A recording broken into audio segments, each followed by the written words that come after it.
ایک شخص بغداد میں رہتا ہے، بغداد محلہ میں، وہ غوث پاک کے پاس آیا، میرے مرشد کے پاس، اور کہتا ہے سرکار میری بیٹی چھت پہ تھی، اسے کسی نے اٹھا لیا، گم ہو گئی میری بچی، ڈھونڈ رہا ہوں ملتی نہیں۔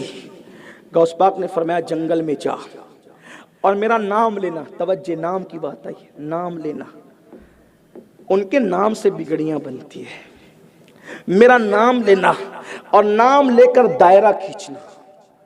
بلکہ شیخ الاسلام علامہ انوار اللہ فاروقی رحمت اللہ علیہ نے نام لینے کا طریقہ یہ لکھا ہے، بسم اللہ علی نیتی شیخ عبد القادر جیلانی الغوث الاعظم رضی اللہ تعالیٰ، یہ کر کے دائرہ کھینچنا، دائرے کے بیچ میں بیٹھ جانا، نام لے کر دائرہ کھینچنا، دائرے کے بیچ میں بیٹھنا۔ پھر مخلوق گزرے گی، کوئی تیرے پاس آئے گا، آ کر کے تیری فریاد پوچھے گا، وہ بات کر لینا اس سے۔ غوث پاک کا وہ غلام تھا، دائرہ کھینچ کے بیٹھ گیا۔ رات، جنگل کی رات، الگ الگ ڈراؤنی شکل کے لوگ گزرتے گئے، لیکن اس کو کسی نے کچھ نقصان نہیں پہنچایا۔ کیوں؟ غوث پاک کے نام کے دائرے میں بیٹھا تھا۔ اب آپ سوچیں جب غوث پاک کے نام کی یہ شان ہے تو نام محمد کی شان کیا ہوگی؟ آپ سوچئے نا، یہ دنیا کے لیڈر جن سے تم کانپ رہے ہو، لرزہ بر اندام ہو، ان کی اوقات کیا ہے؟ آپ کے پاس نام محمد ہے، یہ نام محمد کیا ہے؟ عرش پیدا ہوا، اللہ نے عرش کو پیدا کیا تو زلزلے تھے عرش پہ، اللہ نے نام محمد لکھا، عرش ٹھہر گیا۔ میرا ایمان کہتا ہے آج تک جو عرش ٹھہرا ہوا ہے میرے محبوب کے نام کی برکت۔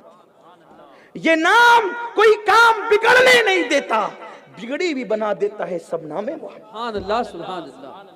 شہد کیسا ہوتا ہے؟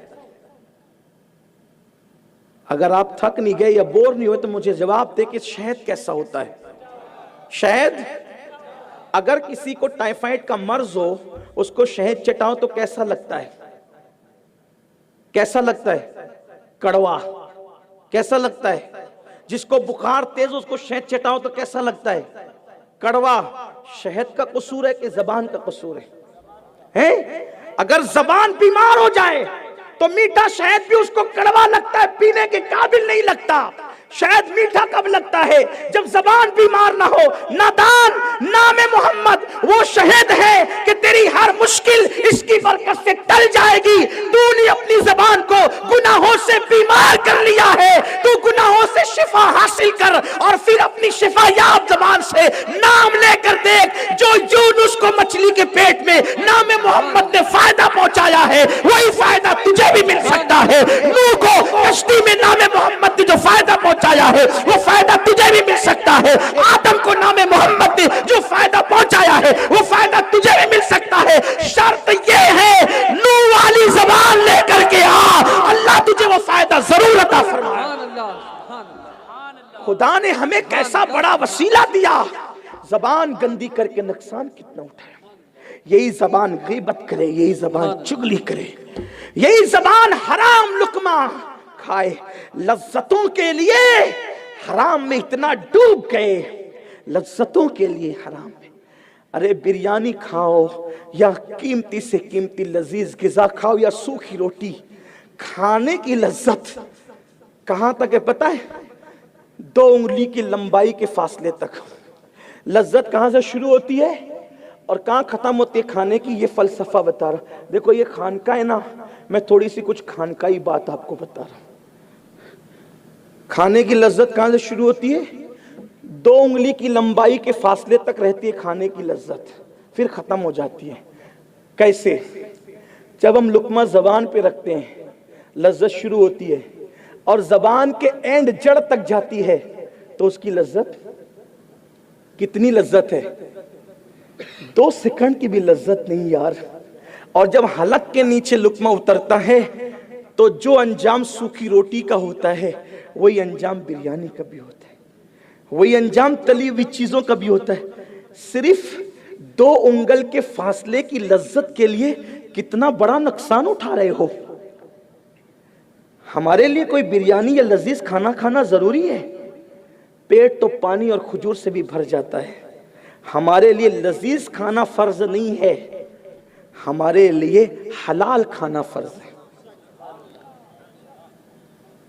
چھوڑ دینا، اگر نہیں ملتی ہے حلال بریانی چھوڑ دیں، حلال لذیذ غذائیں نہیں ملتی چھوڑ دیں۔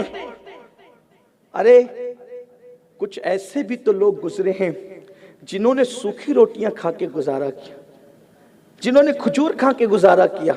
کیوں ہم حلال کی طرف نہیں ہیں؟ اور حلال کھا کے دیکھو پھر اس کی برکت دیکھنا۔ سرکار غوث پاک فرماتے ہیں میں نے کبھی حرام نہیں کھایا، کبھی حرام کی طرف میں نے تکا بھی نہیں۔ امام اعظم ابو حنیفہ کو دیکھ لیں، احمد ابن حنبل کو دیکھ لیں، حلال پہ بڑی توجہ کی۔ زبان کی اندر تاثیر ہوگی، دعاؤں میں تاثیر ہوگی، چہرے پہ وہ نکہت ہوگی، آنکھوں میں وہ نور ہوگا، سب دین میں سب ہے۔ دین کو ہم نے چھوڑ رکھا ہے، ورنہ دین تو آیا ہی اپنے لیے۔ دین کس کے لیے آیا؟ ہمارے لیے آیا۔ تو جب نام غوث پاک کی تاثیر یہ ہے، کیا تاثیر ہے غوث پاک کے نام کی؟ دائرہ کھینچا نام لے کر بیٹھ گئے، عجیب عجیب چہرے والے گزرتے رہے گزرتے رہے، کچھ بگاڑا نہیں۔ جنات تھے وہ سب، اور جنات کچھ نہیں بگاڑتے غوث پاک کے سچا نام لیوا کا۔ یہ بیچارے بیت المال کے پیسے پہ پلنے والے اپنا کیا بگاڑ سکیں؟ یہ بات اتنی کوئی غلام بنے، کہانی قصے کی بات نہیں ہو رہی، حقائق۔ ابھی میں آپ سے نعرہ نہیں چاہتا، میں آپ سے حقیقتوں کا اعتراف چاہتا ہوں۔ بنے غلام، کوئی غلام بن کر دیکھے، وہ جرأت پیدا ہوتی ہے۔ کوئی مخلوق کچھ نہیں بگاڑ سکتی۔ گزرتے رہے گزرتے رہے، آخری میں کر و فر کے ساتھ آیا، دیکھ کر لگتا تھا کوئی بادشاہ ہے۔ اس نے بیٹھا ہوا دیکھا، وہ اپنی سواری سے نیچے اترا، نیچے اتر کے وہ لکیر کو اس نے چوما، لکیر چومی۔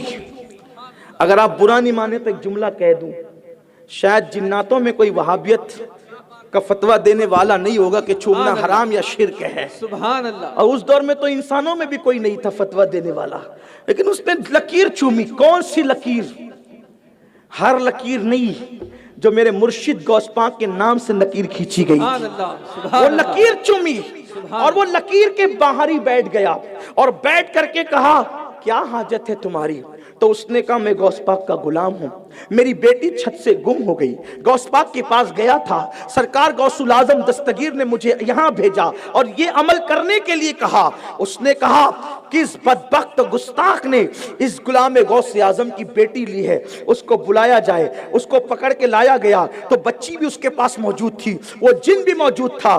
پھر پوچھا تیری ہمت کیسے ہوئی غوث پاک کے غلام کے گھر تک جانے کی؟ تیری اوقات کیا ہے غوث پاک کے گھر تک، غلام کے گھر تک جانے کی؟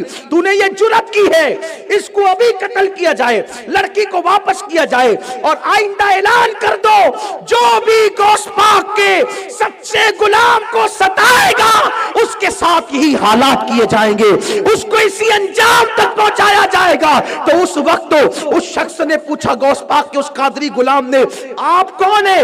تو کہا میں جنات کا بادشاہ ہوں۔ تو کہا آپ میرے مرشد کا اتنا احترام کرتے ہیں؟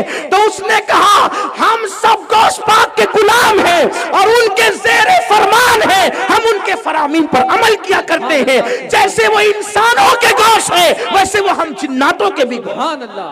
نعرہ تکبیر، نعرہ رسالت، جشن غوث الورا۔